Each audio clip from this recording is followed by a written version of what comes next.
This funk, thoughts deep, boys steeped in the depths that he sunk. Big stress, depressed in the middle of fall. Sky gray, I late in the thick of it all. I wonder, how long can a human survive just staying alive or carrying the rest of the tribe? Waiting for the day to arrive or struggling dies, and I be doing way, way more than getting by. So why? Got myself a cup of coffee, sipping water in it softly, cleansing me of stress I hold. Hey, got myself a cup of coffee, sipping water in it softly, cleansing me of stress I hold.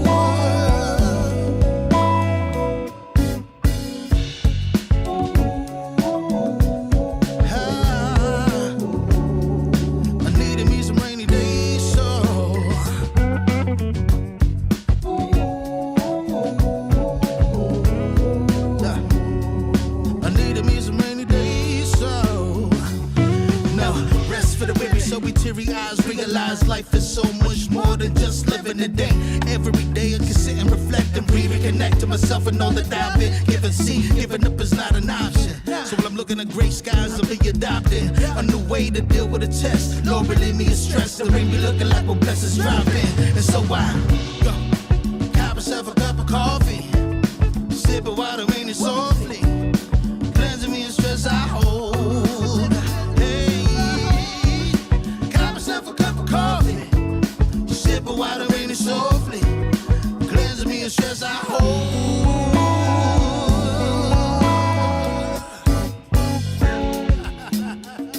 Hey, here we go. Yeah. Let's do this. Y'all ready? 1, 2, 3. In times of test, let no harm beset me, oh my Lord, oh my Lord.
All right, good evening, everybody.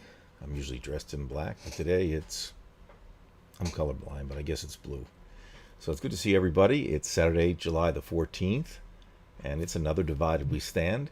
If you're new to this program, we are Divided We Stand on Facebook, the group page.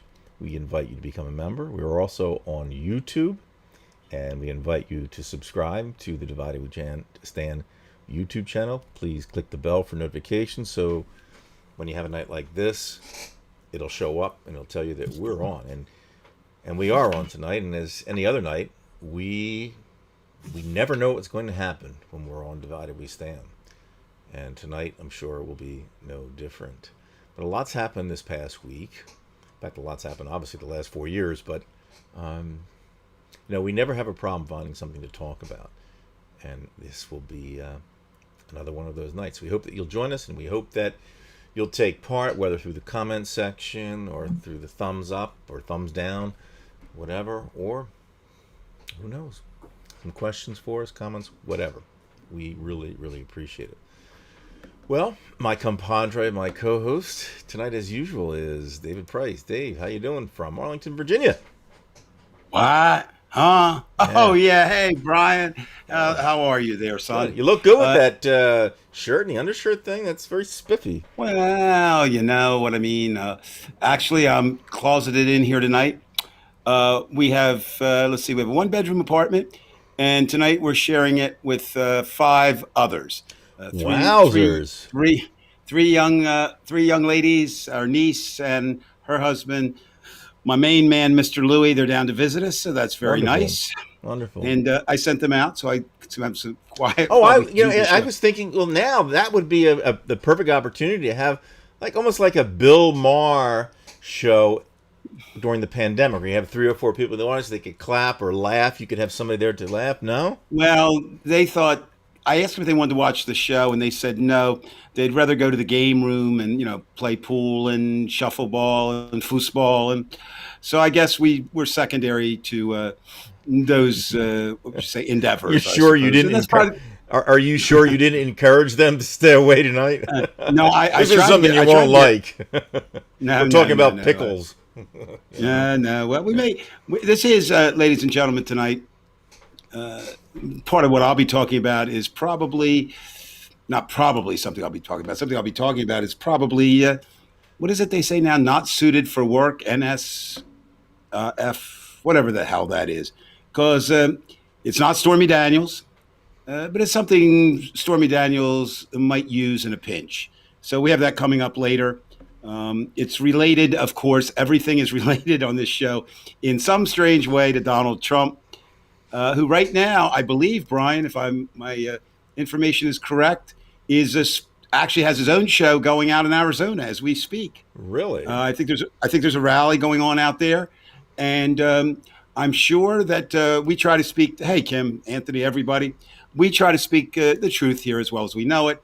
And Mr. Trump has never been known as one to speak the truth. And we may talk a little bit about tonight about some of the revelations this week in some of the books. We talked a little bit about it last week.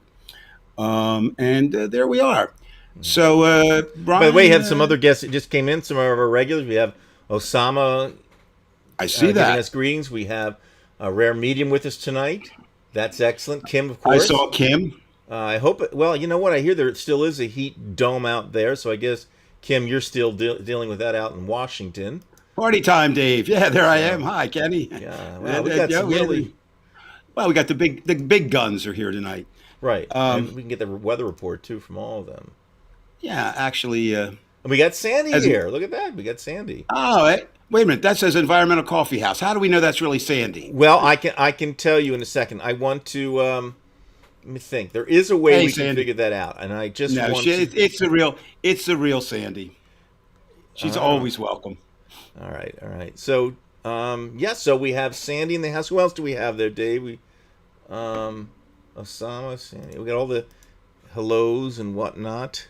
Well, you know, we try to make this not a show about you and me, although we obviously do some speaking on it. But it's more a show about people who seem to like each other, seem to share a common interest to a certain extent, and I really like to see that. Hi this one, hi that one, how you doing?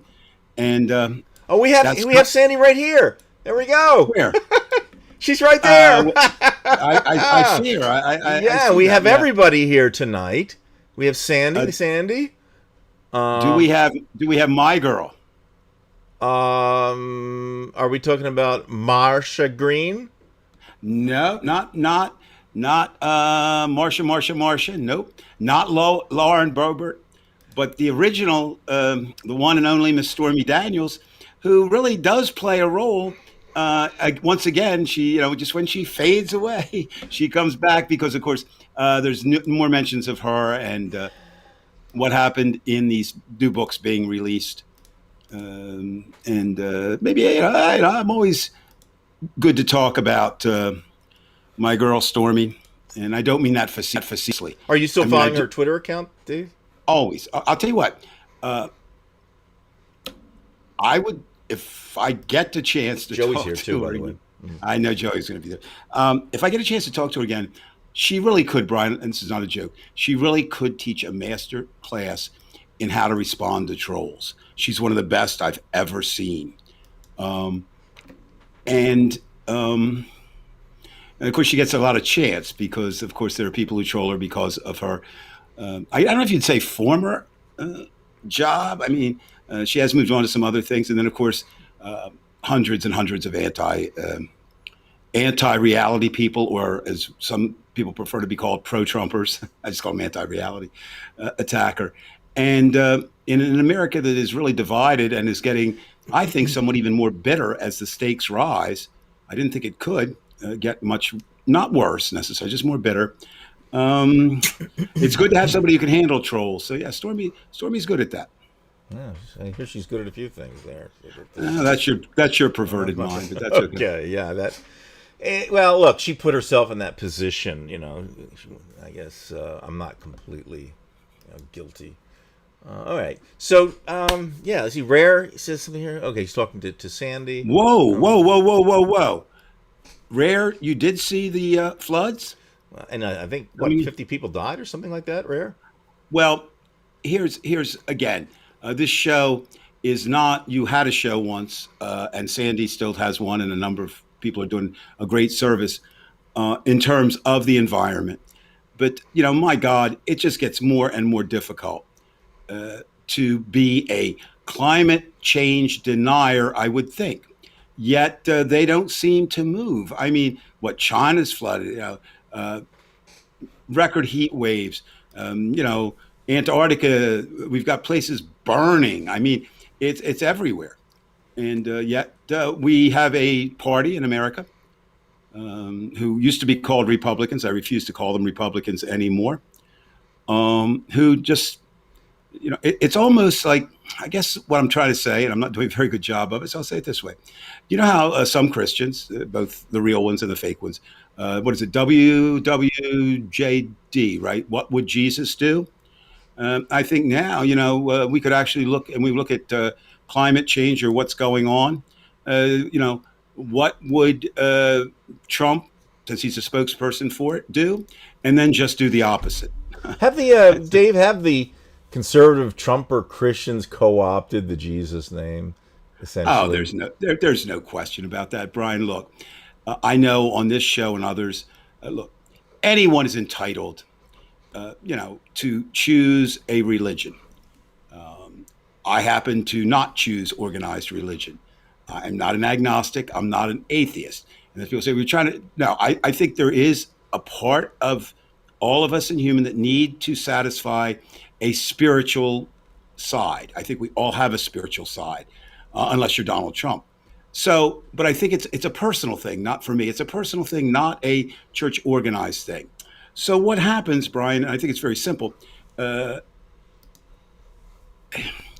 Okay, go way back. When we didn't have the printing press and people couldn't read, and the priests, the Catholic priests, they were the ones that interpreted the Bible, and people, whatever they said, kind of went. Well, now you've got a chance to look at it for yourself, but so many people just still rely on what their minister says. He's a man of God. Well, I'm sorry. Anybody who speaks for Donald Trump and claims to be a minister is closer to a man of the devil. I don't believe in the devil either. Just like I don't believe in God as a guy who sits there with a white beard and controls everything, or a black beard, or a black. I don't know. It doesn't matter. He's not a human form. It's not even a he. It's not even a she. It's maybe not even an it. It's just a spirit, I think. So yeah, certainly, I think. What was it? Bon Jovi, right? You give love a bad name. Certainly, evangelical Christians give Christianity a bad name. No.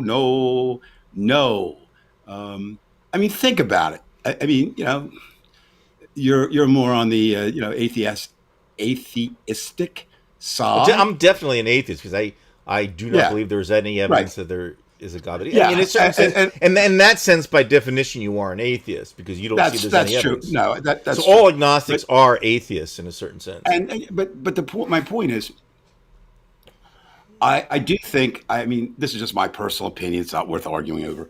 I don't think. Obviously, I don't quite believe there was a historical Jesus, and I certainly don't believe that Jesus was the Son of God. However, there is a volume of writing, changed, mistranslated, etc. And if you were to just, I said this last week, and I've been thinking a lot about it. Um, yeah, that's Osama. I've seen that a number of times, and that's true. It'd almost be better if we went back to Gaia and some of the original religions that actually did worship an Earth Mother. Certainly, certain Native American tribes much more in tune with that.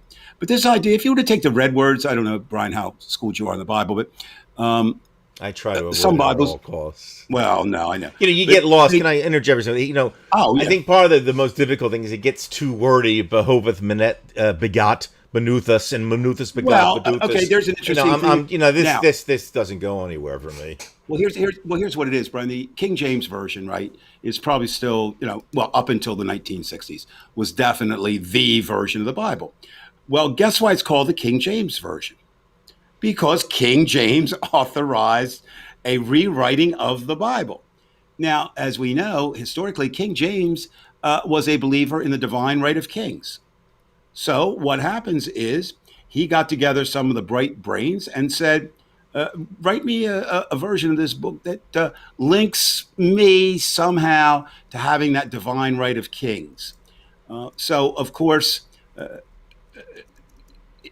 the things were changed. I mean, it's incredible to think about this in terms of, God inspired. No, it's a book. But having said all that, if you were to look at these red words in the King James Version or any other version where they put the red words, what Jesus said, and forget everything else. Don't mess with anything else. Don't try to understand Revelations. The best that scholars say is that was a warning or a kind of an urging to the Jewish population at the time to rise up against Romans. It was not, even the word apocalypse does not mean end of the world. It means a big change. So all that, or forget the Old Testament, because that's old. Jesus came along supposedly to make things new. My point is, if you were to follow it, it would be like following Gandhi or Martin Luther King. Well, King was influenced by, or just a good person. You'd be okay. You'd be okay. In the sense of being a good person. And then if you're smart enough, just translate, do what? What would Jesus do? Jesus would not be a Republican, Trump-publican. Jesus would not want Trump or any parts of Donald Trump. Jesus worked, with the sinners, and this is a story Jesus. I'm not talking about the real Jesus. Jesus worked among the lepers, Mary Magdalene, the whores, the people that the Trump-publicans have no use for and no connection for. And thanks, Everybody's Veg. here. Everybody's here tonight. So anyway, this is not a show about religion, but I think the question's appropriate because what has happened is a large section of those who purport to be religious people, purport to be Christians, to me, have no business calling themselves that. And when somebody says, well, what do you, you're nobody, Dave. I'm saying, no, I judge them against what would Jesus do? And they ain't Jesus people. And I think, I'm not that smart, but I think Christianity doesn't have the word Christ in it. Aren't you supposed to be a follower of Christ? And so therefore, if you're not a Christian. It's that simple. It's, whether you believe in Christianity, organized religion, or God, or whatever. You look at somebody, I'm a Christian. Do you follow Christ? Well, you have a non-Christian. That's simple, Brian. So the question becomes, how many votes do they pull? They pull quite a few, but in areas that would probably be Republican anyway, right? And by Republican, I mean Trump-publican. They're out in flyover country.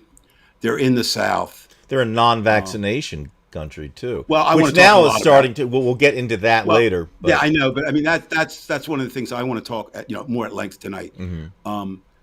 So let's start. I want to maybe we're always not looking for a theme, but one emerges, and I sense one tonight. Let's see if it does. We don't know if it will, but I think we're going to be talking a lot tonight about not imagined threats, and not necessarily. Yes, there'll be real threats to America, real threats to democracy, but real threats to people's lives, and lives everywhere, not just in Trump-publican states. So, Brian, I always ask you, and and our team here,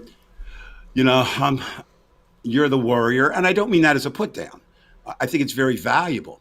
Because Well, you like look for at example, it's things- good to have OCD if you're a school banker. You know what I mean? Because you don't want to Well, lose you any have money. that, and you Right. are Right. a school banker. No, Right. and I take a little different approach. It doesn't mean I'm right. It's just my Keeps personality. you out of trouble So, sometimes.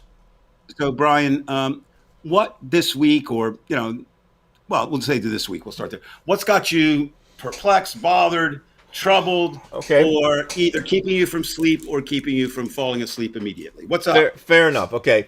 So there are a few things that went on, and it's really, I think, what gets me the most upset, Dave, is it's the dramatic fashion in which the Republicans deliver what they do. So, for example, you know that I enjoy film, and I've even talked about these kind of things before, perhaps with you, Dave. I don't know. And I will get to my point, but you have to let me, go through this a little bit. Always. Okay. And you and I are both like that in that sense. But, if you look at films, say, from the 1960s, 1970s, One Flew the Cuckoo's Nest, or anything after Brando, we talked about it before, you have this type of method acting where, you're yourself. And I've said this, again, I believe at least once or twice in previous shows, that I believe that most of the movies that started the talkies in the 20s and in the 30s were kind of a direct result, that way of communicating, because it was taken from theater. Where you have this, "Oh, Charles, say it is not true. How could you?" There's just something overly dramatic. There's something that's just not the way normal people would speak. And so it wasn't until you had something like Brando that you got outside of that mode. So even though we had talkies, the way of communicating was so out of place. And now when you had Brando, of course, it became very, very effective. Very, very effective in the sense that it was real. But that didn't mean that the movies in the 20s and 30s weren't as popular. That type of delivery had an effect on the audience. And I don't want to go into any more than that on that part of it, because I don't really know much more. I just know that it happened. And I think most of us could nod their heads and say, yeah, that's kind of what's happened back then. So I'm watching Kevin McCarthy, and I'm going to take a clip from Kevin McCarthy. And this is when, of course, Nancy Pelosi had rejected 2 of the 5 Republicans for the committee. And it was just what he said reminded me of what you would hear from a Trumper, down the hall or on the street. So I have a couple examples, but we'll go right from the front, the beginning of it. Let me go to this. Okay, so I'm going to share the screen in a second here.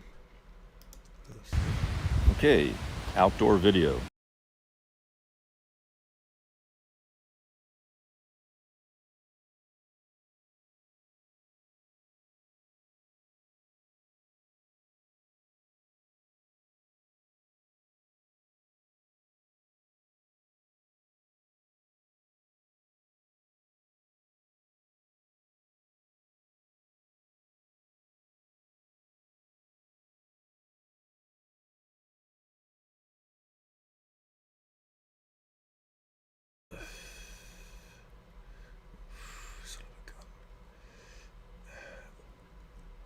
Let me go to a different scene here. Okay.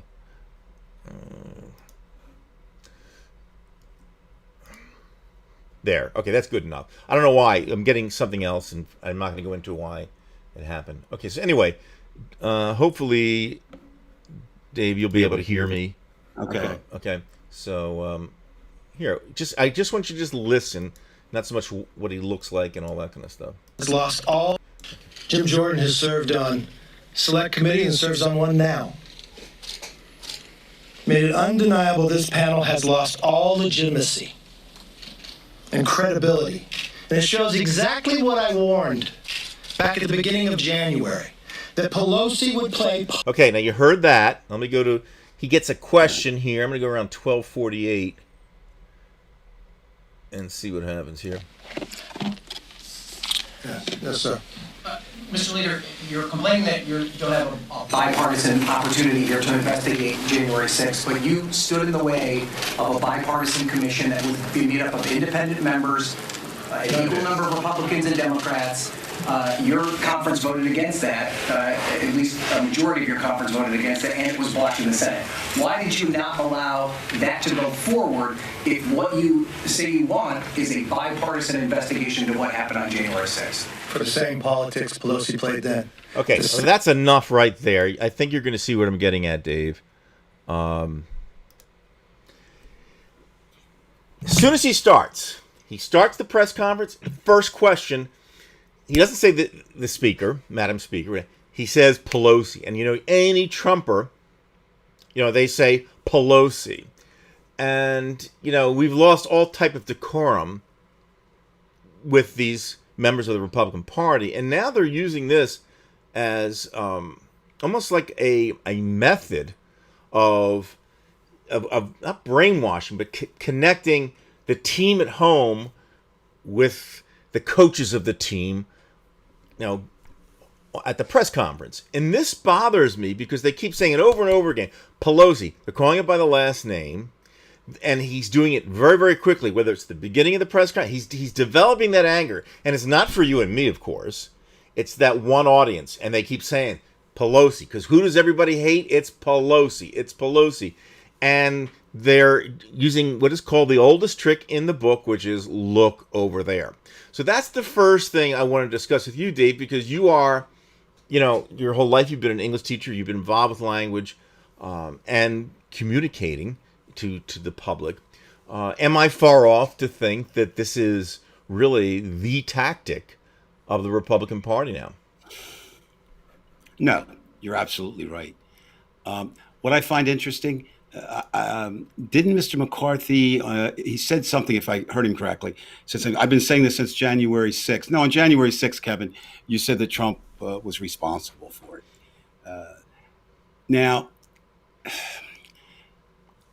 literature reflects life, and life sometimes reflects literature.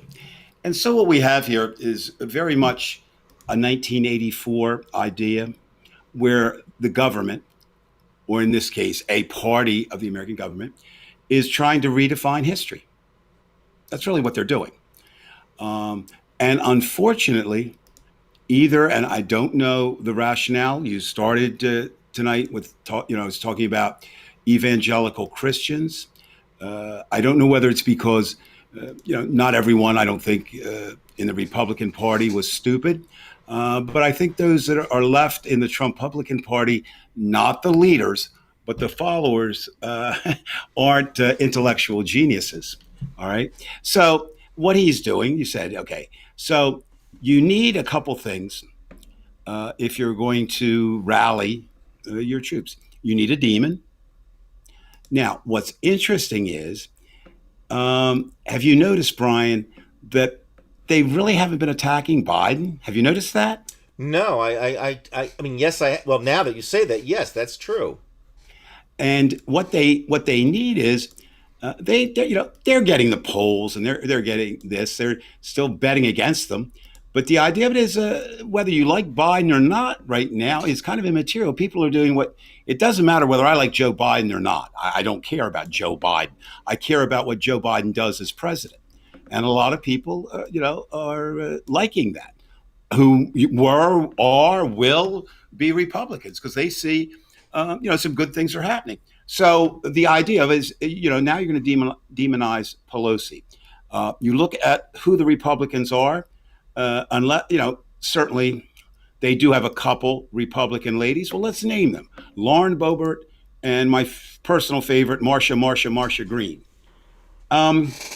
Name one other significant. Well, there is the one who replaced Liz Cheney. I forget her name, out of New York. She was once somewhat sensible and not. Because it's a female. Oh my God. Biblically, man dominates. That's bullshit. In the Republican Party, it's patriarchy. So by demonizing Pelosi, they're playing to a strength, which I think is a weakness of their side, but they are doing that. Now, I honestly don't understand this. I really don't. If you look at clips from January 6th, and you don't need to look at a lot of them, you need to look at Trump's remarks and what happened after Trump's remarks. There's some things that are obvious.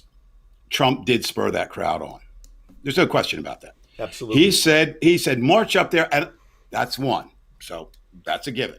And fight Then like he hell. said, all that, right? And I agree, Kim.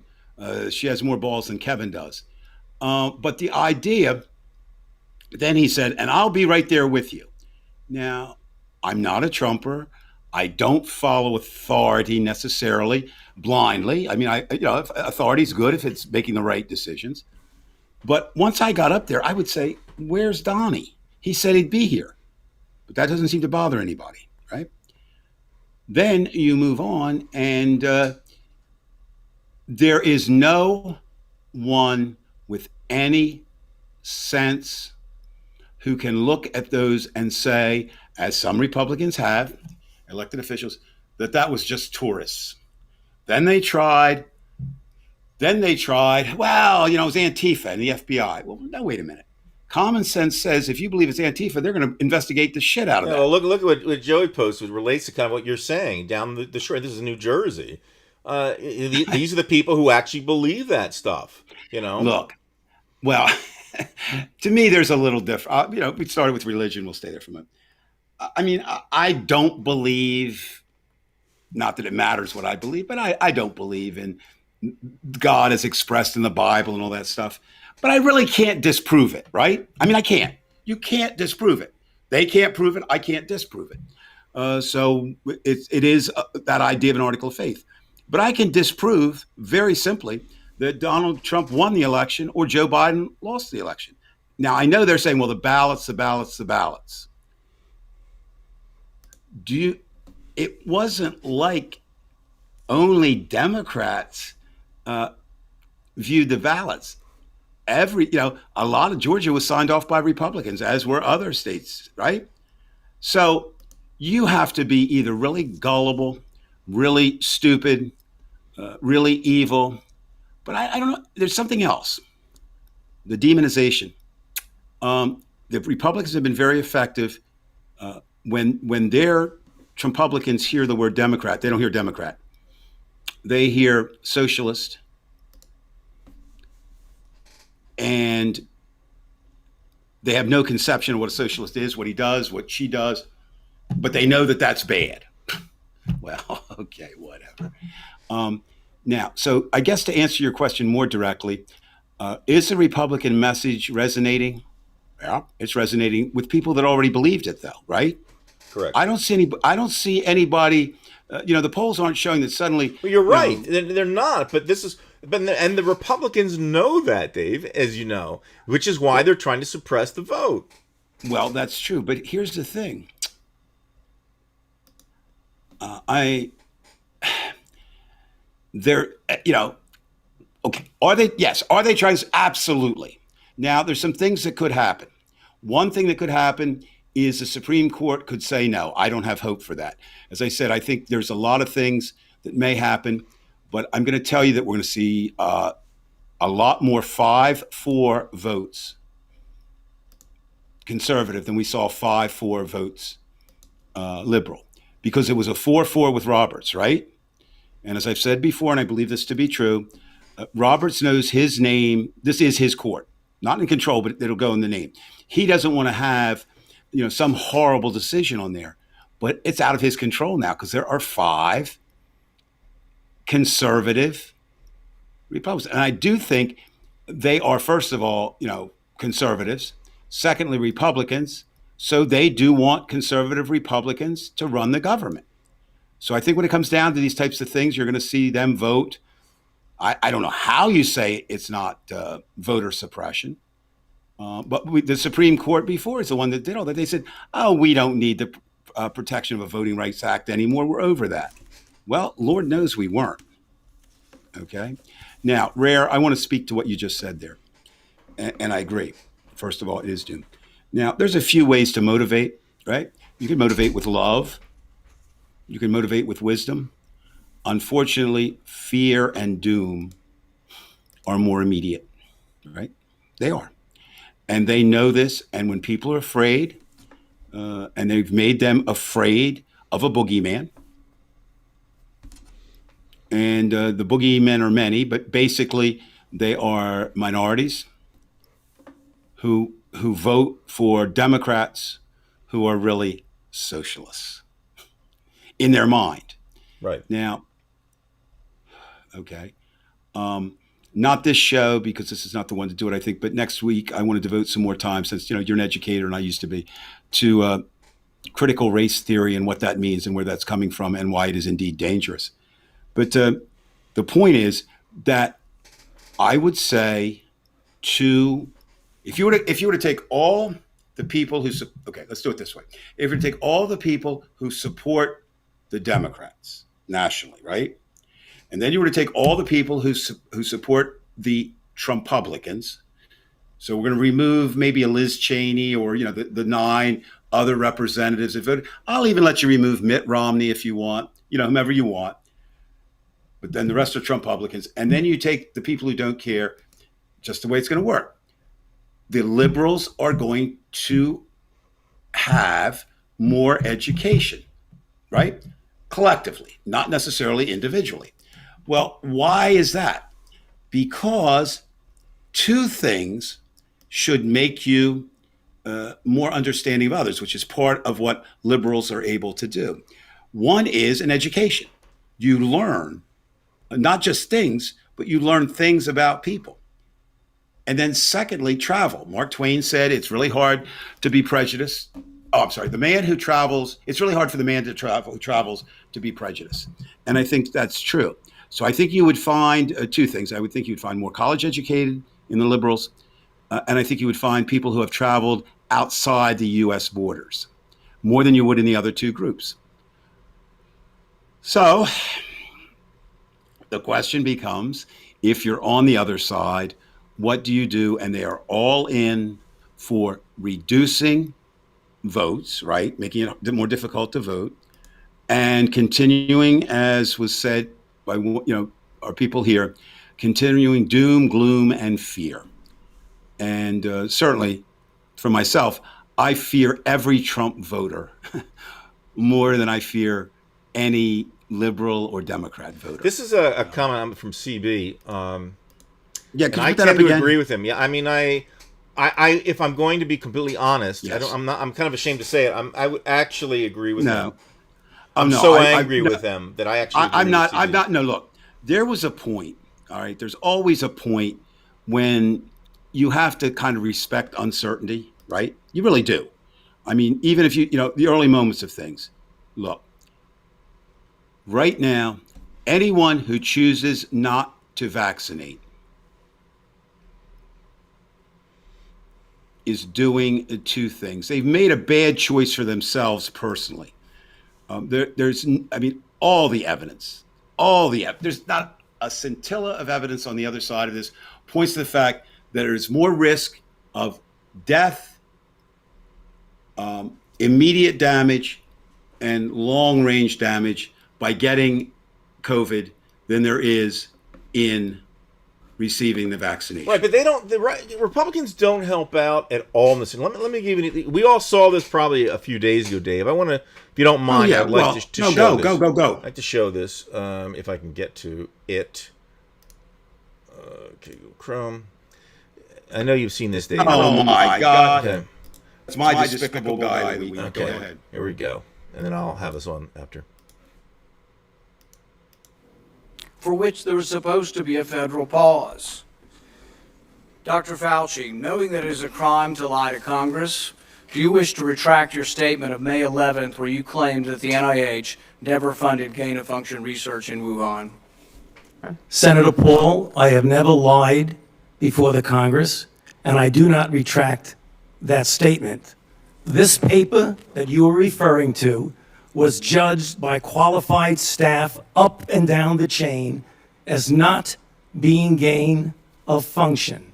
Let me finish. You take an animal virus and you increase its transmissibility to humans. Right. You're saying that's not gain of function? Yeah, that is correct. And Senator Paul, you do not know what you are talking about, quite frankly. And I want to say that officially. You do not know what you are talking about. Okay, you get one person. Let's read from the NIH definition of gain of function. This is your definition that you guys wrote. It says that scientific research that increases the transmissibility among animals is gain of function.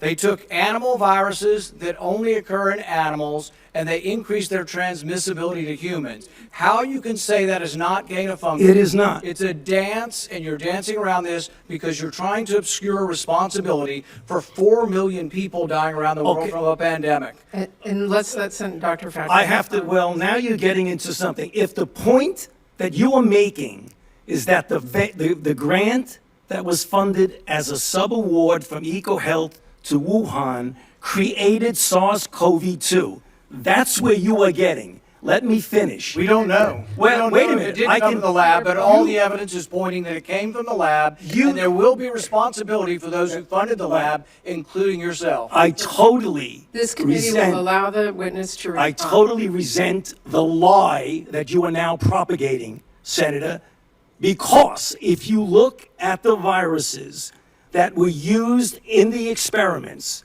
that were given in the annual reports, that were published in the literature, it is molecularly impossible. No one's saying those viruses caused it. It No is one is alleging that molecularly. those viruses caused the pandemic. What we're alleging is that gain-of-function research was going on in that lab, and NIH funded it. That you is can't not- get away from it. It meets your definition, and you are obfuscating the truth. I'm not obfuscating the truth. Senator You're the Paul's one. time is expired, but I will allow the witness to. Let me just finish. I want everyone to understand that if you look at those viruses, and that's judged by qualified virus.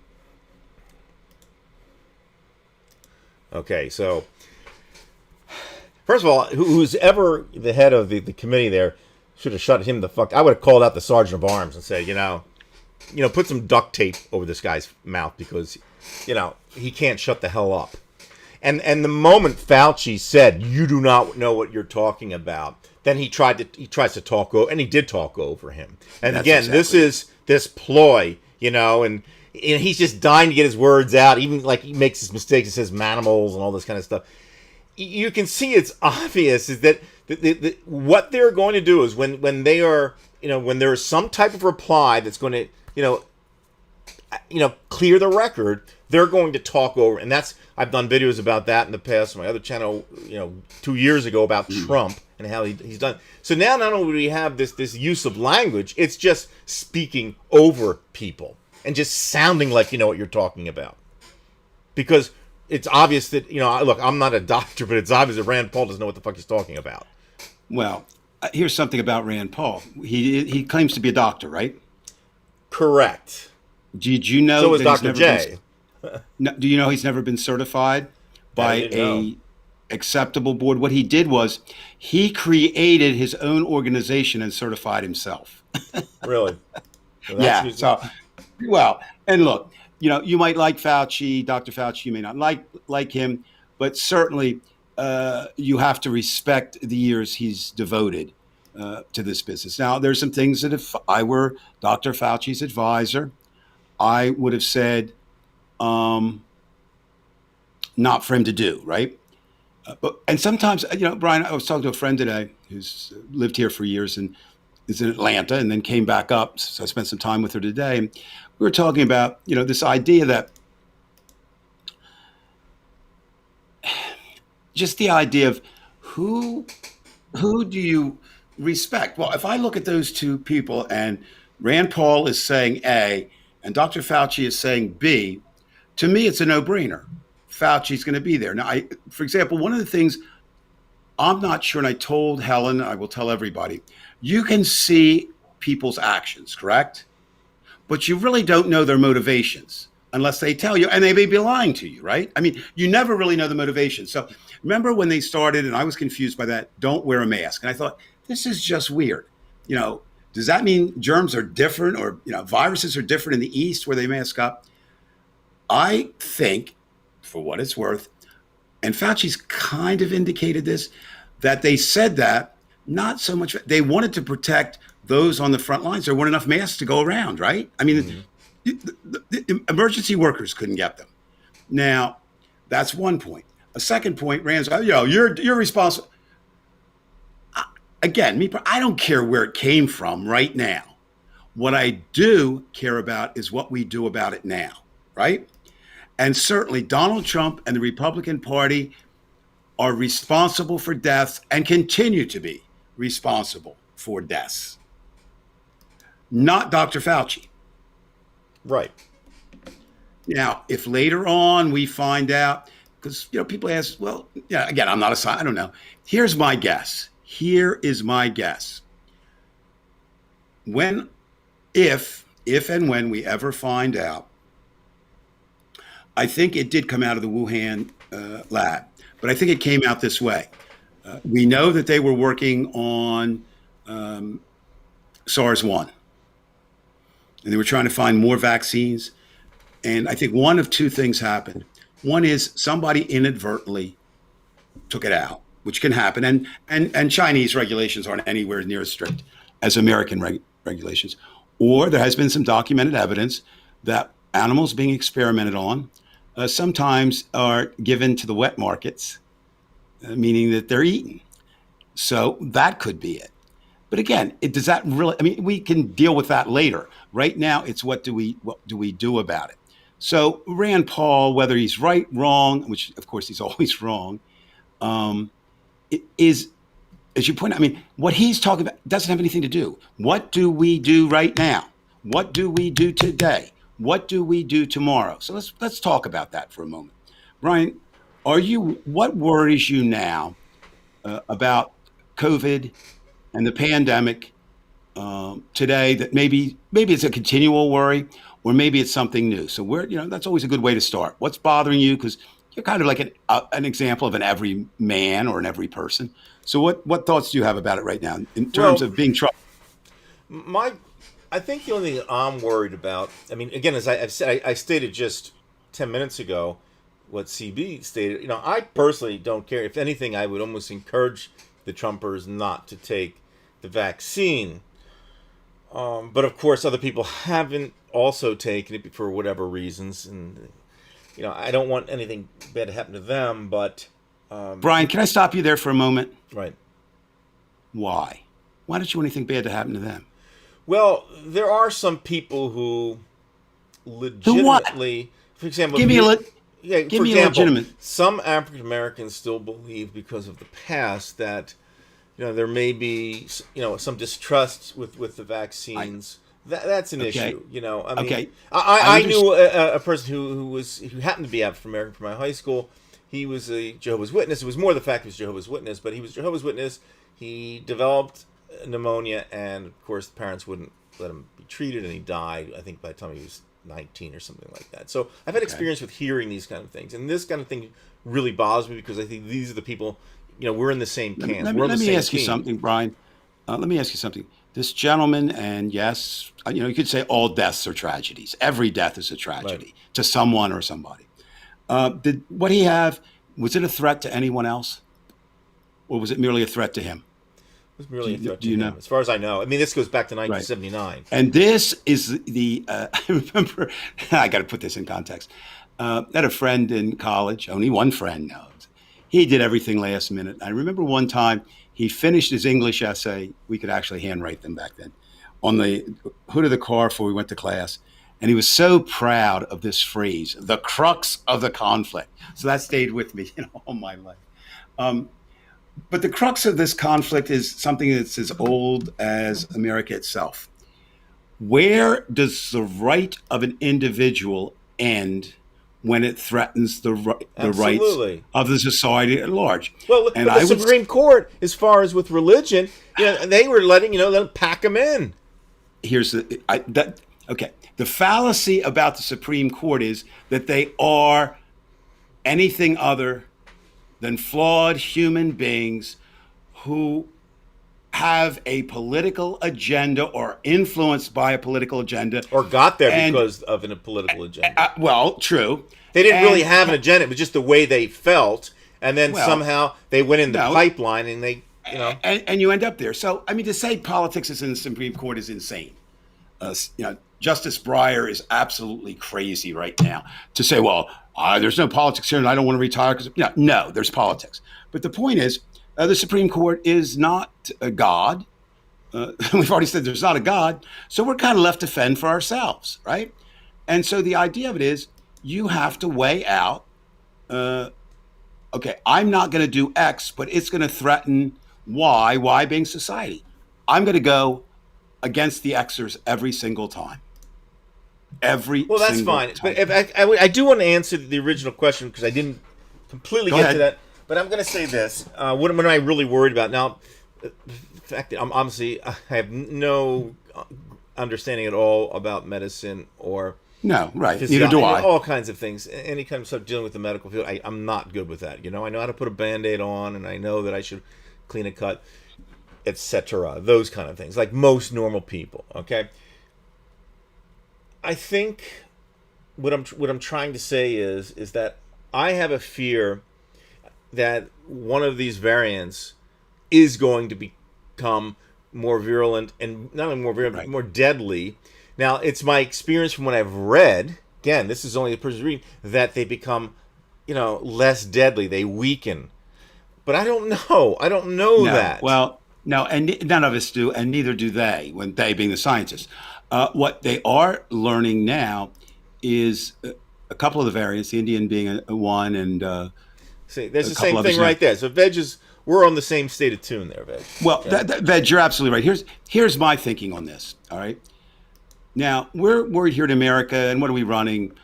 I don't even know what the numbers are. Is it? I think it's getting close to 50-50, or it's 60. Somewhere around there. And this is America. I read the other day. I assume this figure is true. Africa, the entire continent of Africa, is 3% vaccinated. Right now, but there's going to be a factory in South Africa now, I believe, because of that. Not South. I'm talking about Africa Right. itself. But they are going to produce it for Africa. I know that, for the entire continent. I understand that. But my point is, wherever it came from, it went worldwide, right? That's number one. So yeah, there could be variants all over the place. We do know that a couple. But again, of them are they now, going to be more deadly? That's well, they're more right now. What they're finding is they're spreading faster and they're more contagious. Right now, they do okay. not. Well, I understand about that. That bothers Right. me. But what bothers me is when something's more deadly. Well, but right now we don't know. I mean, I don't want some polio type thing, because I'll tell you what, if something all of a sudden I become blind because of it, I've got a real problem. That's no, and Brian, you're not wrong. You're absolutely. I'm saying I'm the one. I'm saying tonight that two things. I guess I'm saying, rather than seeing the unvaccinated cause a variant that takes the vaccinated out, I would rather see them die. They made a Okay, so choice. we're all in with agreement every tonight, choice, right? with every choice, Brian, with every choice, and you know this, but it bears repeating. With every choice, there is a consequence, right? Every choice you make. Tonight, if you make a choice to go to Torigno's Bakery and grab 8 pies and eat them. By the way, Torigno's Bakery, for those who don't know, Bridgeton is a very good bakery. I love They their haven't had pies. the French apple pie. Well, I I don't like apple pie, but the coconut custard is to die for there. But anyway, well, that's something you made a choice for. Now, you're probably going to pay for it, right? Right. If nothing else, you might have to spend more money to buy bigger pants or, whatever. Well, what happens is these people, fine, they made an individual choice with no concern No for concern. those around it. Because I'm sorry, if you do not get vaccinated, I don't want to hear that you care about anyone else other than you. And if you refuse your children, your family. Does anybody out there know, I mean, in our audience, does Right. anybody know whether a virus actually can be more deadly? Because again, all I've heard right now, and you don't have to be perfectly correct because we're not expecting that, but have you heard any cases where it gets more deadly? I've been told that they tend to get less deadly.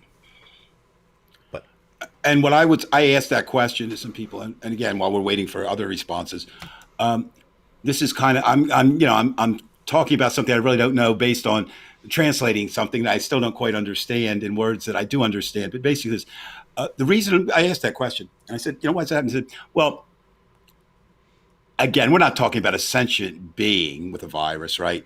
But it has for lack of a better term, it has a desire to live. It has a disposition, yes. To live, a disposition to live, right? So it needs a host.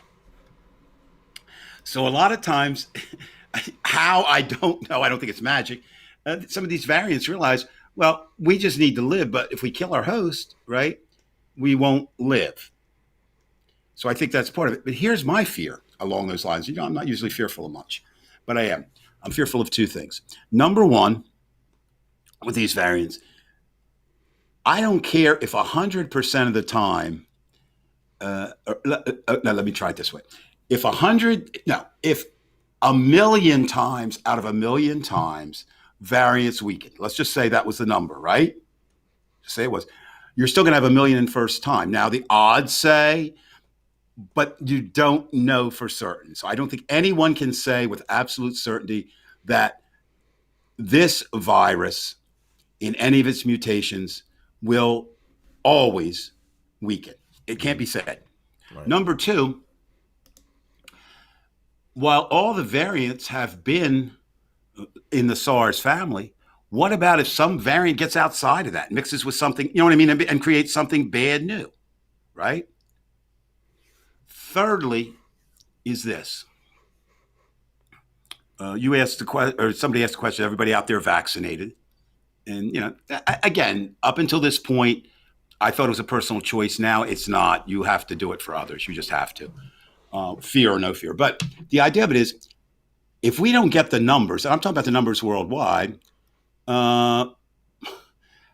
look at Los Angeles. Look at Las Vegas. They're back to wearing masks. Now, wearing masks is not the worst thing in the world. A number of people are talking about they're going to wear it forever because they didn't get colds, they didn't get flus. You know, some of that was because nobody was out. I mean, we're not real sure of cause and effect there. But one of my concerns is that if these other people are just going to say, shit, I'm not going to go back to the mask, you know, and then it opens up more possibilities. So, you know, the simplest thing, and we were talking this week, you know, I'm sure all of you are talking to your, not friends, but why not? And we all have a story. I'll just tell mine. I won't name the person because it's not worth it. I've known her for more than 50 years. And she said, I'm not getting vaccinated. And I thought, okay, how am I going to handle this? I said, well, why? And she said, well, I know, you always worry when I know. She said, I know this supermarket guy died from taking the vaccine. And I said, well, first of all, that's not true. And how do I know that's not true? I said, that would have been international news, right? If it happened. Mm-hmm. Now, the person did die, but the medical cause was determined not to have anything to do with the vaccine. And she wasn't even saying, I don't trust it. She just said he definitely died from this. So then I tried, you know, the logic, which we try, of, as I said before, the consequences are just there, are greater for this, and she's still not. And she is in a position where she sees all kinds of people, and she should have been among the first to be vaccinated. Another person said, had more success than I did with her friend. She actually did convince her to go get the vaccine. But part of this problem, Brian, is what we're finding in politics is I don't care. I really don't care. I'm glad I don't have to be dealing with him anymore. But, you know, whether it's Facebook friends, real friends, family friends, all my cousins, you know, they're all Trumpers, fine. You know, go be, you know, I don't care if I never see you again. You shouldn't care if you never see me again, etc. But we need, why is, I don't care. It's because you can't reach them. You can't reach, and now you can't reach a lot of the answers. When I say can't reach, it doesn't matter what you tell them. It doesn't matter what their doctor tells them. They're just not going to get it. And I haven't heard a good reason yet. I have not. Now, maybe somebody out there and can tell me one. What would be, and I'm not saying, I know what you were trying to do, Brian. I'm not going to accept that. You were trying to be compassionate. I think compassion is a wonderful thing, but we are in essence at war with the Trump public. Well, let me ask you this: you were a former Christian, at least when you were like 3. What would Jesus have done? What would Jesus have done? He would get the vaccination. No, that's telling the other people. I mean, What would he tell the other people? yeah, Okay, I will tell you this based on the ones who don't want to get it. What would he tell No, them? we're talking Would about. he We're talking about. He like going into what the I- temple, what he I- get pissed okay. off and at his. Okay, he'd get up on a mountain like this. No, I'm okay. So you want to play the game? We'll play the game. I have no problem with that. He would say, almost invariably, he would come down on the side of the society, and so what he would say is, "My father will take care of those who believe in him, and he wants his people protected." And But didn't he is Jesus in kind every. of say? I mean, I'm interrupting, Dave. I'm sorry, it's just me. Yeah, that's okay. But he said this world is going to be, follow me into the next. Like, in other words, this thing is going to be gone. No, that's, so I'm not that's so a mis- sure. that's a misreading. And first of all, we're talking about somebody who didn't exist. Right. But no, and a which book is that's kind of written crazy 2,000 years ago in makes and of no itself, sense but I'm with it. whatsoever. No, again, this is just my interpretation. Jesus was actually talking about two things. He didn't say that, Brian, really. We should have something that says, Atheist. "What did Jesus mean?" instead of "What would Jesus do?" Because we Well, can't even get that's past what he even meant worse. first. No, what if you really study it? I'm not taking my time on that. What he said was, you really have two lives, Brian. You have the life that you live here on earth, and if you do it right, you'll see God. That's really what he was saying. Now, it's been interpreted, he was only caring about the afterlife. Well, first of all, if he did fuck Jesus, he wasn't real, so I can say that. But the second thing is, this is the life we know, okay? No matter what Jesus would have said. And the life here says you have to balance out what you want to do and your rights against those of others around you. And I've never heard anyone, and I'm as individualistic as you can get. So I should be saying, if anybody should say that, it should be me, or I should be among those who say it. I think you have to sublimate your desires and your interests for the greater good. Because whether we like it or not, we are society. And if everybody goes about doing their own thing, we have, I think that's called anarchy, isn't it? Right. Now, there are people who want Some people anarchy, like that, and that's right? fine. Some people, That's fine. they If don't you're want an anything. I've said that before on this show and on other shows. If you want to be an anarchist, that's fine. I disagree with anarchy because I don't think it's a viable way to run anything. It's sort of like I have tremendous. on the planet. I have tremendous. I want to get back to Anthony's in a minute, but I have tremendous respect for the Occupy people. They actually started a lot. They actually revived protest. If you think about it, go back and find me a major protest before Occupy.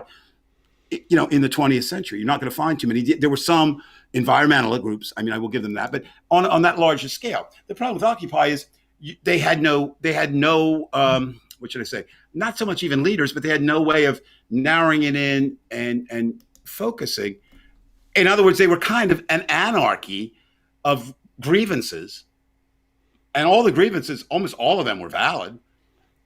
But that anarchy just doesn't work. It just doesn't work. And if you're going to go around and not get vaxxed, I'll say tonight, and say it with no shame and no worry, you made a decision, and what happens to you is on you. Do not expect me to feel sympathy or empathy or anything for you, because you made that decision. Right. Now, and this is in deference to Jesus. I think that I have found a modern day Jesus force. One little iota.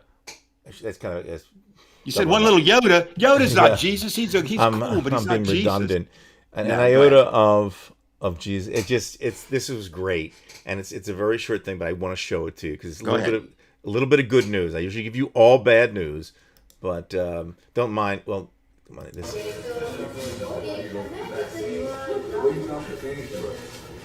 Don't even get my. I don't care, man. Dude, you are the worst human being known to mankind. I want you to know what you have done to this state, to the United States, to everything else in this world. I don't care that your daughter's here. What you have done to people's families, what you have done to everybody else in this society. Son. Oh, you call my son. One. Please don't continue to. I don't even get my. I don't care, man. Just dude, you are the worst human being known to mankind. I want you to know what you have done to this state, to the United States, to everything else in this world. I don't care that you're understood. What you've done. Okay, that was wonderful. That's a guy named Dan Bailey out of Montana. And he gave it to Tucker. And that's what I think Jesus would have done. You are the worst human being out, you know. Well, again, we're looking at stories of people that didn't, which is kind of bizarre in and of itself. But let's assume that while Jesus for a moment wasn't regular, the stories have been written, right? And remember, he overturned the tables at the temple, and all kinds of things. So yeah, Jesus wouldn't have sat around and let this happen. Now, churches, some of these evangelicals are saying this is the end of times, and they welcome it. I don't have a direct pipeline to the God that doesn't exist, that they believe in, but I don't think he telegraphs that shit. And I said, I have to go with what scholars said. They said, it is true. The word apocalypse is not an end of times. It's a kind of a revelation of a change, right?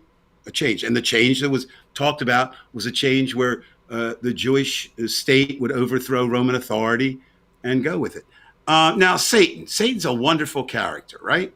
He's Satan, better than the good guy sometimes. Well, better than God. Satan, He's better than, God kicks more ass than Satan. God killed a lot more people than Satan did. Let's talk about the utterly ridiculous. This show is now branded the utterly ridiculous. Well, I would not be wrong on that. I think if you can't, no. I'm body talking about it's a hell of a lot more with God. What I'm saying is, okay, let's play the game for a moment. Who created Satan? God. There you are. So who do you blame, Satan or God? God. There you are. Okay, everybody goes, I hate Satan. Well, no, what you're saying is, I hate evil. That's okay. But, and Satan's not real. Although I do have this one recurring thought from time to time. So I'll say this. Not a dream, just a thought. So I don't dream it. I die. And suddenly I'm really, really warm. And I see this guy in front of me, like in a red suit with horns and a pitchfork. And I said, fuck, did I make bad decisions in life? Can I have one more chance? No. Look. I did see Satan. The first time I really got to understand what he looked like was one of those candy bar dances that I saw on YouTube. He got to this guy. I don't know, it was Satan. He used candy bar. Well, think about it, though. A great argument, not for this show because it drives me crazy, is can good exist without evil? Can evil exist without good? Or are they, linked in some way? Well, the very question becomes almost like a religious question, because if you don't come about it from a religious standpoint, you could say, well, it's not a question of good and evil. It's considered stupid and smart. See, that's where we. Okay. Let's move because to stupid people do not, pour gasoline on people and light them up. It's because they wouldn't want it to happen to them. And a question, and anybody out there can help me with this. I've struggled with this since probably my teenage years. Is there such a concept as pure evil outside of the human spirit, body, and mind? No, the closest thing to that is. Because remember, when you have a universe which has nobody manning the machine, okay, there's nothing behind it. It's just ambivalent. It's just a question of this is a system which is evil. If you want to talk about system where you have a lot more death or a lot more bad things. You have a lot more how should I put it? A lot more blood and gore than orgasms. There's two different. It's a lot more on this side. Well, depending on what side you've been seeing me point, there's a lot more on the bad side. And it's a very inefficient evolution, really is. If you want to call something evil, it's about as evil as it gets. Winners and losers, yes, of course. No, but there are a lot more. It's kind of like sports where you have one winner and 29 losers Yeah, in the okay. NHL. I mean, it's- And you so- can't deny that. You can't, you know. Oh, no. I agree. Individuals may But- say but- it's good because but- they're but- doing well, but we can't do. We're But lucky. the point, but let's, you know, okay, most people, let's get back to God and Satan just for a moment. Most people would want to be on Team God, right? I mean, most people. There'd be a few who say, I want to be with Satan. I understand how, when you say most people would want to be on Team God, what do you mean as far as, I mean, the most people on the planet or what? I mean, Most people, I mean, you want to be on, most people would say, I want to be on Team God, let's say a Team Goodness, all right, for lack. no, then- I would want to, I see, again, that connotates that typical spiritual look on how things are happening. It's just there's the machine, there's somebody operating the All right, machine. so you brought it The on. evil and, Here we and- go. and Kids, evil we've been and- doing this. and good thing. There Stay- is this universe. There's no such thing as good or evil. It just happens. But, No, but it's up Brian, for the you're wrong. intelligent We've been- person. No, it's a matter of suffering and Then not suffering. isn't intelligence good? Pardon me?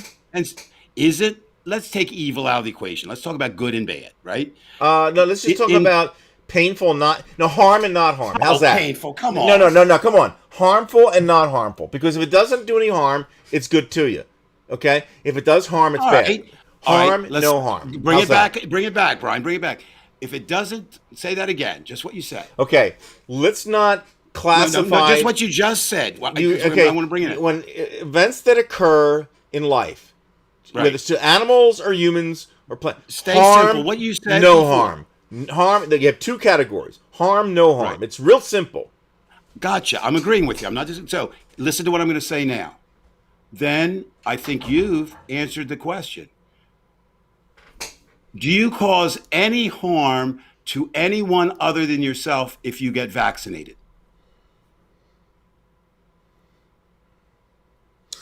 Well, I know there's going to be somebody out there that's going to argue that the fact that What do you believe? I don't give a shit. No. what other people Well, believe. there's two levels. For the most part, I do no harm, except that I'm using the resources that was needed to create that for me, that would take away from somebody else. So if you're out there thinking that way, you're making no sense. You're no, I saying am you're making using a- sense. I am making sense. What I'm Well, no, saying in is, your- in your there's a cost. convoluted mind, Dave, you're making- Dave, no. What are you taking away? Okay, when you breathe, okay, or you take up an occupied space and you take up food, you are causing harm to something else. Okay, just the very fact that you're operating as a human being, you cost the planet. You've got heat that has to run for you. You have to be fed.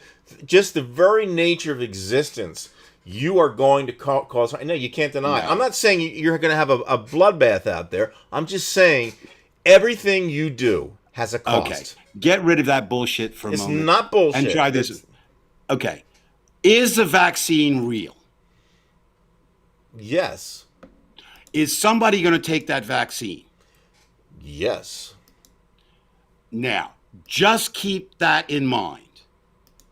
Don't go into this, I'm hurting an animal, or I'm doing this to the planet, or I'm sucking air. No, I just want to make sure everybody, because I know the thinking person is going to want us to say, well, there's still costs involved. Well, you haven't convinced me. But I I'm can see saying what- we're still going to do the best Stay possible where thing. we are. Okay. Stay where we are. Keep your Okay. mind where we are. So the vaccine is real, and somebody's going to take it. Do you agree to yes to both of those points? Nothing Say this more again. than that. Say this again. The vaccine is real, and someone is going to take that vaccine. Yes. Okay. Nothing else. So if you don't steal that vaccine from somebody who's going to put it in their arm, you could be that person to get it. Is that correct? Correct. And that's not going to do any harm to anyone else as far as that vaccine is concerned, unless you took it from them and they now can't get the vaccine. No, there's still Give more me a cost person. involved. No. Give me a person it's going to harm. That if that vaccine is created for me, I'll give an example. It's like I'll give I you don't an want to hear about an animal. You know, I'm when not- you I'm have not a interested. diamond ring on your hand, and then some Oh, poor Jesus Christ, 10-year-old Brian, kid a had to go up diamond- to a mine to get a it. diamond There's a ring cost. is not a vaccine. Stay on But it what we're still talking has about. a cost. It still has a cost. Jesus God. No, don't go to Jesus on this one. This is. I'm not. You're too stupid Okay, look, to even be on look, this show. Look, we're Stop. splitting hairs. Vaccine. Stay with vaccine. I want the vaccine. I'm saying in general, it's Forget better what than, you than want. worse. Okay. Here's what I'm saying. Just put everything out of your mind. Just stay with vaccine. You ready? Can you do that? Okay. Can you do do that that? for you, my friend? All right, that's all I want. Okay. So here's what we've established, or you've established. The vaccine is real and somebody's going to take it. And as long as you don't steal that vaccine from somebody who was going to take it and they can no longer take it, if you put that vaccine in your arm, do you harm any other person existing on Earth at this moment?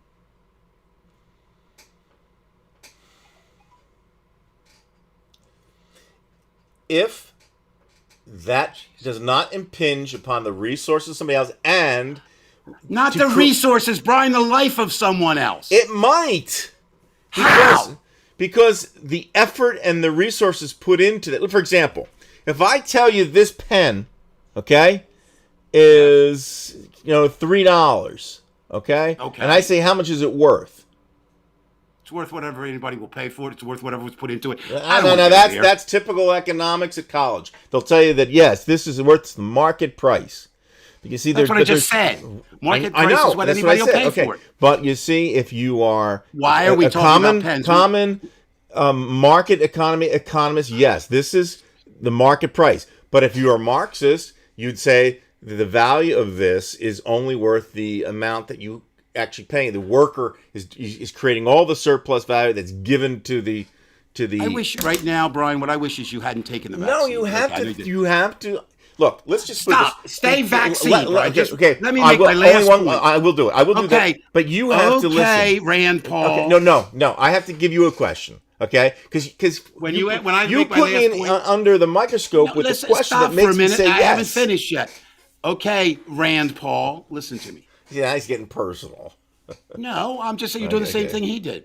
All right, so we've established these facts in your limited ability tonight to stay focused on the topic. Okay, so the vaccine is real.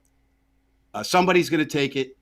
As long as you don't steal it for somebody and take away theirs, you can take the vaccine, correct? And I've done that, okay? I've taken the vaccine. Now, let's reverse it. You've done no harm, and there's nothing you can say that will convince me that you've done any harm because somebody's going to take that vaccine, and the vaccine is designed to protect you, and you're going to take it. The harm that's done is a lot less than what would occur if I didn't take it. Well, not only to you. Look, because you're an intelligent man. You still have to invest resources in creating this. Listen to what I'm going to say. You don't let me finish. Factory has to burn. Let me finish. Here's what I'm saying is, now I'm going to reverse it around. If you do not take that vaccine, could you cause harm to other people living? This is why I said and I already said that to you. I said there are more positives than negatives. Absolutely. Right. Okay. I am not disagreeing. I'm just saying we have to be cognizant that there are costs to everything. And if you just had simply said... No kidding, Sherlock. Okay, well, then why do we argue for 18 minutes? Because you don't get the point. Okay. The point is, you said, do no harm. Did you not say that? Okay, now we're on a different topic, but... No, we're not. Okay, Did harm. you not say harm and no harm? Okay. What I mean by I want to replace what you want to call good and evil, because that's like a Christian That's fine. concept. Harm and no harm. I'm willing to do that, Brian. Harm and no harm. Okay? Because it doesn't take a book to tell you what's good and what's not. Oh, see, you're so stuck on that, you're not even listening. Harm or no harm. Harm is bad. No harm is good. That's what we agreed on, right? Well, we say, okay, here you have, a needle in the eye, and the other one here is orgasm. So you have two completely different. We know the difference. The big differences. Harm, no harm. You're the one who set this up. You said you wanted to replace good and evil because it has biblical or religious or spiritual connotations with harm and no harm. And I'm willing to do that. Thank you. So I've been trying to tell you this. So what I'm saying is, I'll do it more directly. If you take the vaccine, you do no harm to anyone but yourself. If you do not take the vaccine, you could harm millions of people who you could infect. Therefore, taking the vaccine is your words good, and not taking the vaccine, your words bad. Harm, no harm. Would you agree with that? Yes.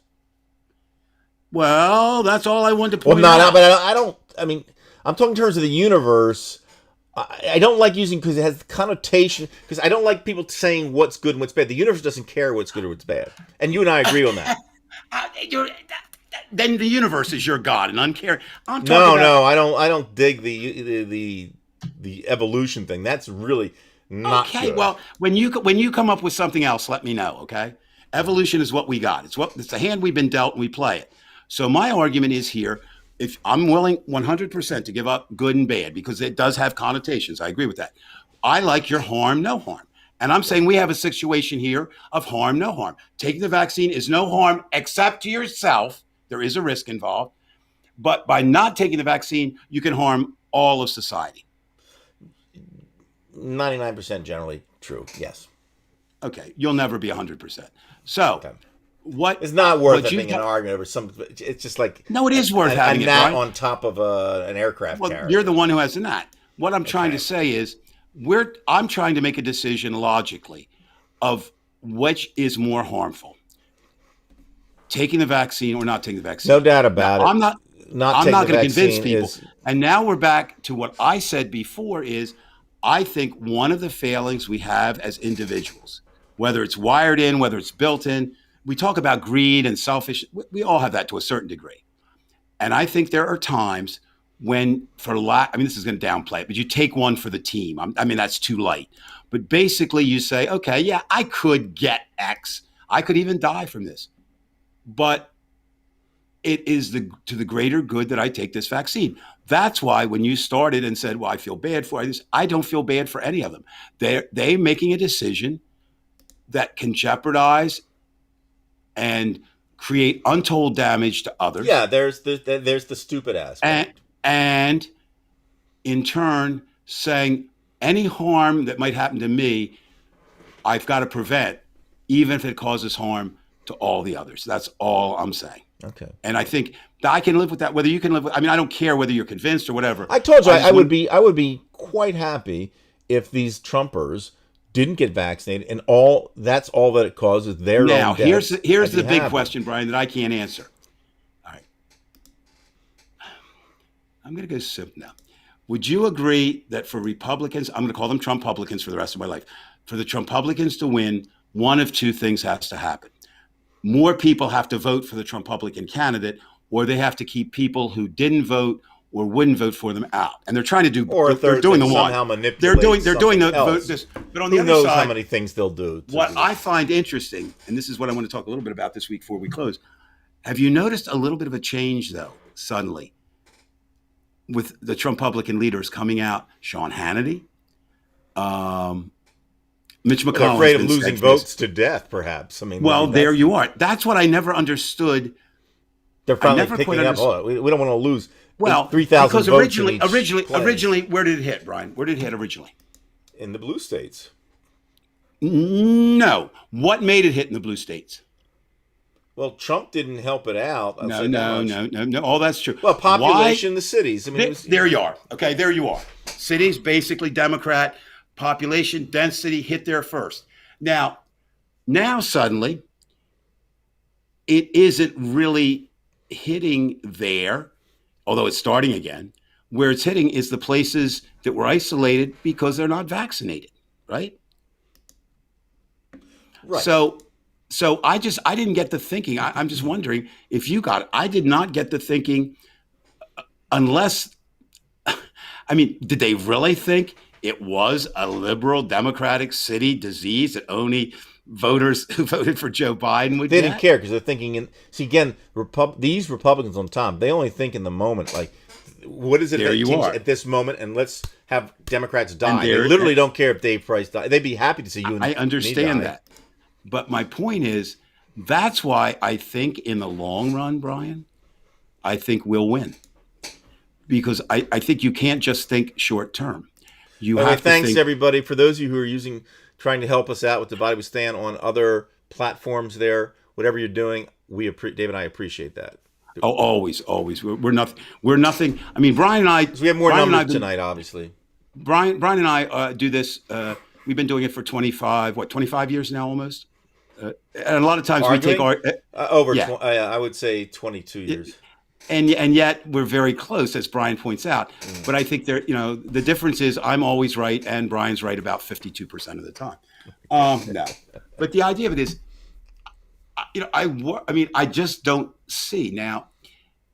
The other thing I want to talk, let's lighten the tone a little bit because it was fun. The story that I really followed this week because I needed a break. I followed Mr. Wealth into space, Jeff Bezos. All right. Now, Jeff Bezos, depending on the day, is one or two the richest person in the world, right? And he decided to use that wealth to go up into minimal space. The best meme I saw on that, they said for both he and your favorite flying buddy there, Richard Branson, was they went up and spent a few seconds in space. Big deal. Yuri Gagarin in 1961 went around the Earth a few times. That's been done, kids. You're no big deal, which is kind of true. But there is something different. They're going to. This will lead to expansion in a different way, though, and I think that not arguing that, Brian. Okay. If you just think it's like we're always going to be chasing, this could change. It wouldn't take too long. I'm not saying that. What I find hilarious is that the world's richest man, I think, did two very stupid things. Okay. What are they, you ask? Okay, number one, you have seen the rocket that he went up in, the blue, what is it, blue, whatever that is, blue, whatever it was named, right? Blue Horizon? Have you seen the rocket? No, it wasn't Blue Horizon. Somebody who knows it, it skips my mind for a moment. Blue something. And Little Boy Blue? No, it was close. It is actually the shape of a dildo. Not phallic, but a real dildo that I guess if you were a giant man or woman and had a use for a dildo could use. It's shaped just like a penis. It's a dildo. Now, Can you do that again so our audience will see what you were saying? They could like that, okay. Dildo, a very large dildo. And of course, it took all of about a minute for everybody on Twitter to respond to that, right? And I turned to Judy and I said, guaranteed,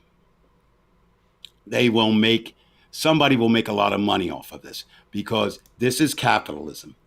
And lo and behold, today it was announced. Hold on a minute here. Let me call it up for a second. Oh, my. Putin is the richest man. No doubt about it. Well, if someone just somebody who's the richest man, I wouldn't hesitate a moment to agree with that because I think it is right. But we're talking about reported. We'll get to him one of these shows. Okay, here's my new favorite capitalistic company. Cam Soda, which is has nothing to do with soda or cameras, is a company that makes adult toys, right? They, this week, and products can take a while, right? They released a series of dildos inspired by the billionaire space race between Richard Branson, Jeff Bezos, and Blue Origin. That's it. Thank you, Anthony. I couldn't remember. Richard Branson, Blue Jeff Horizon Bezos. Was the was that with the Shell Oil, the spill in? There was something else. Now, here are their three. Are you ready for this, Brian?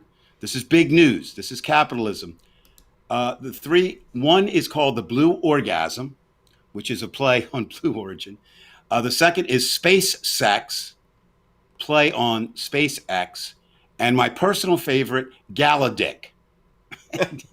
Galadick. Now, we laugh about that, right? But they're going to make big money off of that. And maybe Mr. Bezos could have avoided that, although he'll sell them on Amazon, of course, by not having a dildo-shaped rocket. And I need somebody to, I haven't really read why that shape. There's never been a rocket like that. Women and men have said they're phallic. They are phallic, like the Washington Monument is phallic, but not like that. But here's the other thing that he did tone deaf. He comes back wearing a freaking cowboy hat. Yeah, that's kind of, ugh. Well, what he was trying to do, I'm assuming, and not doing it well. We were talking earlier about signs and the power of you're talking about the power of Kevin McCarthy. Well, the power of pictures today is probably greater than the power of words, unfortunately, right? Because so he comes back. Now, that's in enough self pretty big. But did you notice his girlfriend was also wearing a cowboy hat? Now, what's up with that? What are you, Dale Evans and Roy Rogers? I mean, what the hell is up with that? So he comes back. Now, back to your point. There may be great benefits out of all of this space travel. There may be. But he has enough money, and certainly he, Musk, and Branson together, to just about eliminate, at least temporarily eliminate, any problem in the world. Let's say he has enough money, the three of them have enough money to finance all the money that's needed for vaccines. They do. That could be something they could do, right? They could. I'm not saying they should, but they could.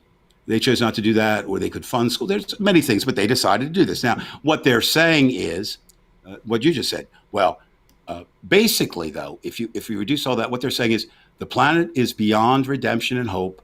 We're going to save the people by being able to go and establish a moon base. Okay. Again, this is just my personal opinion. I'd rather they work on the problems here right now, with their money. But it's their money. They can do whatever they want. I do think it's a beyond screaming shout out.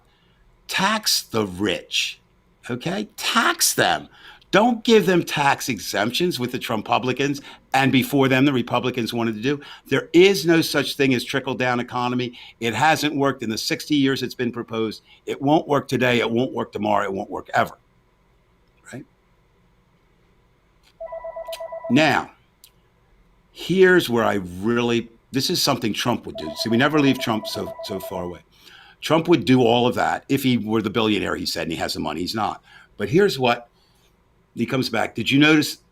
Okay, Jeff Bezos is not a stupid man by any stretch of the imagination. So he comes back, and did you see what he did immediately the next day after he landed?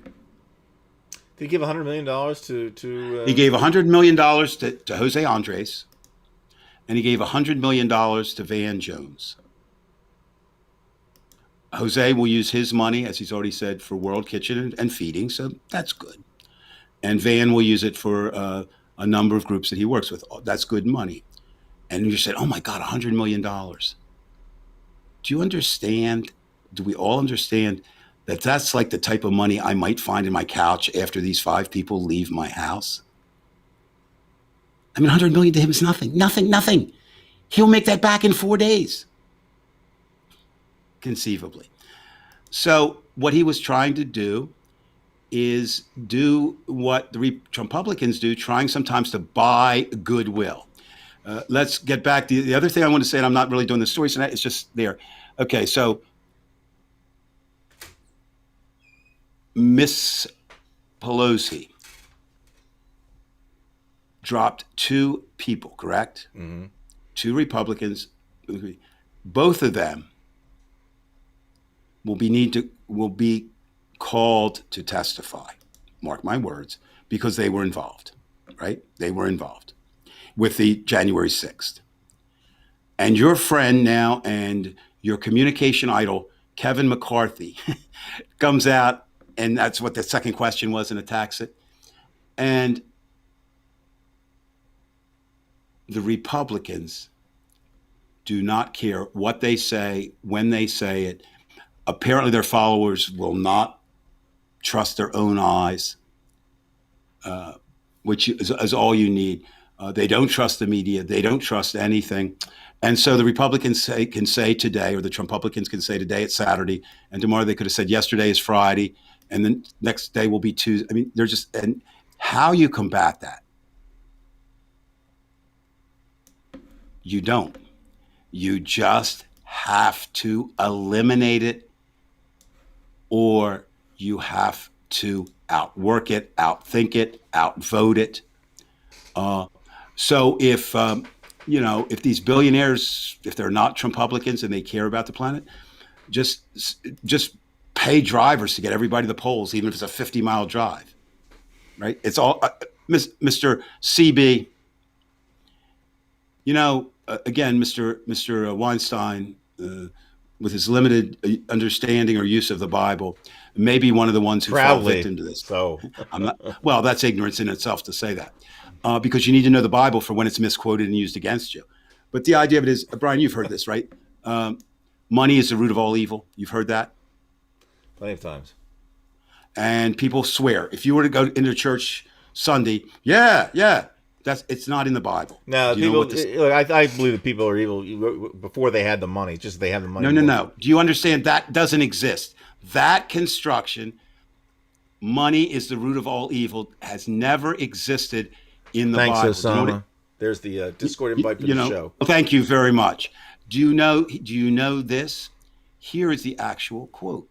The love of money is the root of all evil. There you go. And you know what the excessive love of money translates to? Greed. And when CB and others and myself, we talk about money, we're talking about the excessive love of money. About 20 minutes. Who does? Okay, well, tell her we'll be there in a few minutes. Is the audience coming, Dave? Well, no, that was the boss. Okay. And my 5-year-old grandniece wants to take a shower, and she would have to come in here, and she doesn't want to take a shower while we're doing the show. So we may have to put you on your own in a few minutes, but I did bargain for a few more minutes here. So tonight we wandered a little bit, as we do. We didn't plan, but I do think there is a plan in this sense. What do you do? The question is, what do you do? How do you move ahead when you can't even argue the point or debate the point? Let me give you an example. In order for you and I to debate, is that wall that I'm looking at and you're looking at, say we're looking at one wall, is that wall beautiful or ugly? What do we have to agree on first? The right to disagree. I don't know. Just No. Yeah, I mean that's a very vague question. So we have to agree that that's a wall, right? If we don't agree it's a wall, where are we going to go? If you say it's a door and I say it's a wall, where are we going to go? And that's where we find ourselves with the Trumpublicans. They just throw out whatever they want. They change the truth. It's not that way. We didn't say that. Trump playing to his votes. I don't know if you saw that. Again, the Cleveland Indians are not going to be the Cleveland Indians anymore. They're going to change their name. Yeah, to the really bizarre name, the Guardians. Well, I do question my that. God. Maybe somebody was watching Guardians of the Galaxy. I don't, but I'm not saying. Of course, Trump came out today, and I urge everybody to look at his remarks, very short. Basically, this is the end of America. They're changing our history. Pelosi we at can't all? let them do this. Did he say Pelosi? Probably somewhere. Probably but somewhere they didn't. along. No, I mean, come on. They have, and I forget who said it. One of our very wise people. Doom, gloom, and I added fear, and that's what the Republicans are doing. So, will it be victorious? Will it be the end? What is it? It's the end of the world as we know it. And I still don't think so, Brian. Even in the darkest days, I think sometimes we underestimate the will of the people to do things. Just because they make it difficult for traditional poorer voters, which are traditionally minority voters, which are traditionally black or brown in America, it doesn't mean that we can't counterbalance it with money, with effort. If you notice this week, Beto O'Rourke and the Reverend from North Carolina, Reverend Barber, have started a coalition. They're talking about a march in Texas, similar to Selma and Birmingham. So it's not hopeless, the fight, but we just have to remember, and Mr. Biden, President Biden, if you're listening, I admire you for trying to talk about bipartisanship, and I admire you for talking about unity. And it used to be that's what a president was supposed to do. There ain't no way for bipartisanship to exist as long as we have Trumpublicans. and there is no way for unity. None. Divided we stand. No common ground, whatever name you say. So it is a new political world, Brian, for the United States. Always before there was a chance, right, that the two sides might get together. I've said before, and I will say historically, we've never been united. But sometimes in the hallowed halls of Congress, as they say, working with America's House, the White House, and then eventually supported by the Supreme Court. By the way, can you answer, Joe? Isn't it just called the Washington football team? Correct. We were talking about that tonight. Louis, who's my niece's husband, a devout sports fan. I used to be. So we're talking about that, and I think they just announced that the Washington football team will not be naming its name, will not be choosing a name this season. Yeah, Barber's up. Yeah, I would. Well, it's not having it's called Washington, Philadelphia, New York, and then if you have two New York teams, you. Well, do you know? Do you know where do you know historically where the idea of pro teams having a nickname originated from? Not at all. No, tell me, please. Very. And do you know where the idea of college teams having a nickname originated from? No. Because high school started it. The Bridgeton Bulldogs, the Fighting Vineland Poultry Clan, the Millville Thunderbolts. There's no reason not to call it. Now, you might have a little problem, like there's sometimes when there were two teams in New York or two teams in LA. There's actually, two teams in Chicago, but one's in the American League. But it gave you this identity. And of course, this was in white America, where they didn't care if Native Americans were offended or not offended. Now, personally, I think Indians is not that offensive of a name, not compared with the Washington Redskins. I mean, Redskins is diminutive and pejorative and, making less than human. And I think that name should have been changed a long time ago. Cleveland Indians, yeah, okay, did they do that? Do the right thing? My concern, and then I'm going to kind of end my portion tonight early, and I don't know if anyone else shares it, but it's mine. We seem to find ourselves, and you were talking before, so we always come back to where we were, about the power of language, and the power of language, but it's changing the hearts and minds, right? It's important. Now, I'll give you an example, personal example. When I arrived here 10 years ago to where I live now, I lived on Jefferson Davis Highway, which I thought was a little odd considering Jefferson Davis was the president of a traitorous confederacy to America. But of course, it is Virginia, it is Southern, et cetera, et cetera. And indeed, they've changed it now to Richmond Highway. Okay, that's fine. Then we moved to, are you familiar with the movie, with Denzel, about the football team, T.C. Williams football team? It was a huge movie and basically its message was good, how a small team came together arguing over black and white at T.C. Williams, which is a real high school. It's down the street from us. But we find out historically that T.C. Williams was indeed a racist. So now we're changing the name of that high school. We're changing the name of the Washington Redskins. Cleveland Indians on their own, decided to change that. We're changing names. And all that's nice, but here's my concern. It's not what the Trump publicans say, you're changing our history. No. But I just hope we don't rest and say that's enough, because until you make racists, right, not racist, changing a name isn't doing a damn thing, right? I almost prefer that you keep some of those racist things up to remind people of the way it was, and say this was unacceptable then, but historically it was done, and it shouldn't be today. And then, of course, it allows the bad guys or the harmful guys. We're going to use yours from now. That's going to be our definition on this show, Brian. You've come up with it tonight. We will no longer talk about good and evil. We'll talk about harm and no harm. I like that. Okay. I think, remember the Titans. Thank you. I don't want somebody to decide, having that biblical idea of what's good and what's bad, No, Brian, you don't have to justify. I'm just saying that's good. So this show, since neither one of us are, the difference is I've read the Bible and no, I'm just kidding. No, the idea is harm. I like that. Harm and no harm. And that even works with an unfeeling, uncaring universe. It's harm or no harm.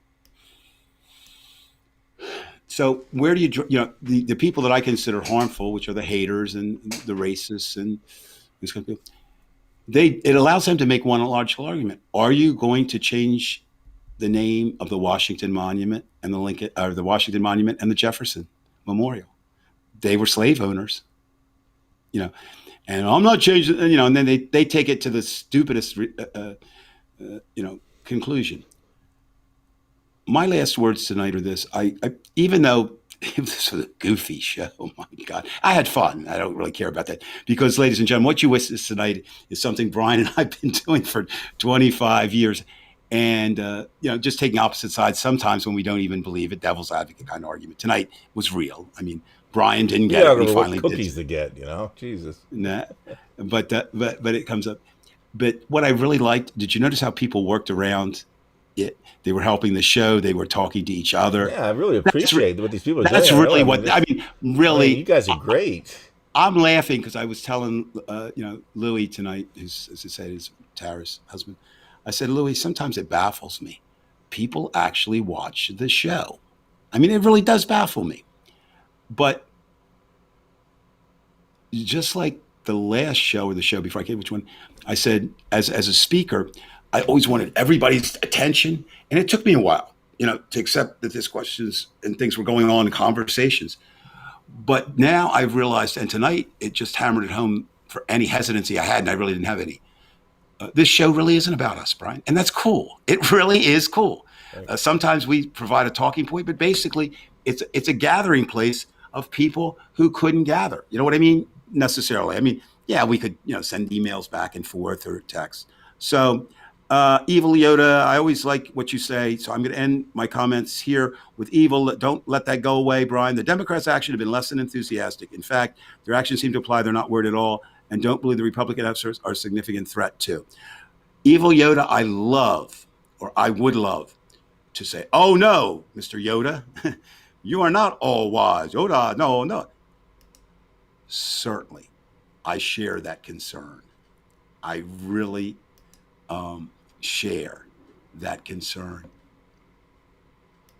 I think, though, and only time will prove me right, I think circumstances are going to show that eventually, and I don't know, we just have to hope, just like with the environment, it's not too late, that they're going to realize that this is a very real threat, what the Republicans do. Trev just asked, the 16 Watchmen, I don't really remember. I seem to think there was one night we might have had 20 at one time, but I thought it was 20. I thought, now again, I'm off. 20. I might be off this. 21, I fixed in my mind. 20 or 21. It's something, I think that's, that might have been, nice. Brian, that might not be true because that was the legal drinking age in New Jersey. Okay, so maybe, but at least we're well above the average, and that, that's a credit to.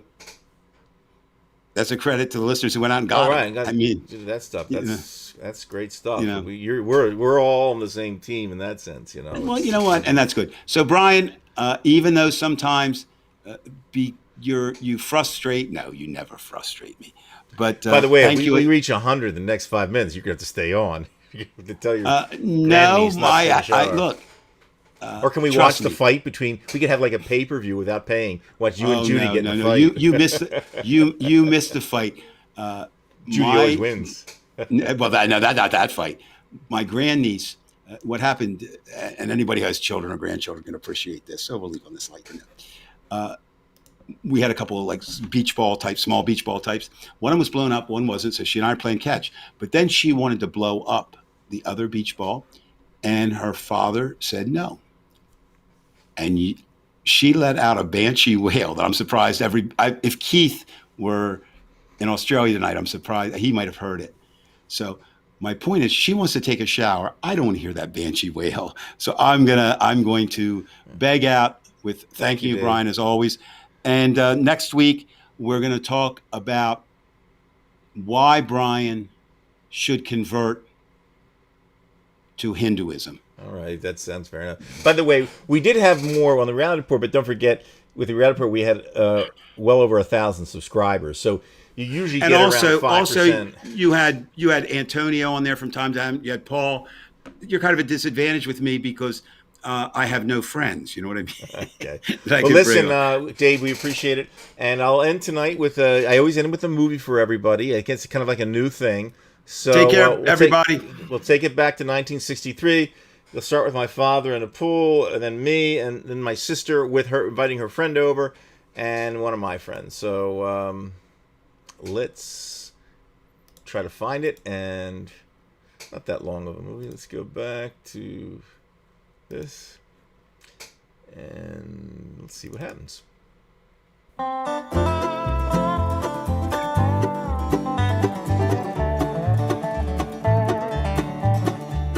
It's not the wind that whines or the ringing in my ears that keeps me here alone. It never was the truth, the things I had to say to keep the hallowed parts from ravaged by the deep. It's not the walls I mind, the windows and their panes calling out to me through the window in my heart.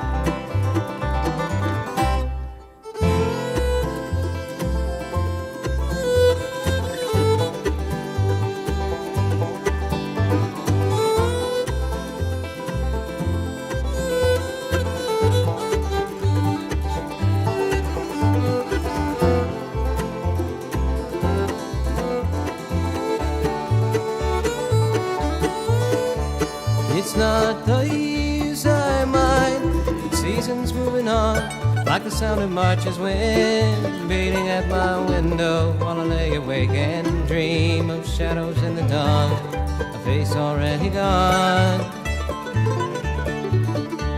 It's not the walls I mind, the windows and their panes calling out to me through the window in my heart.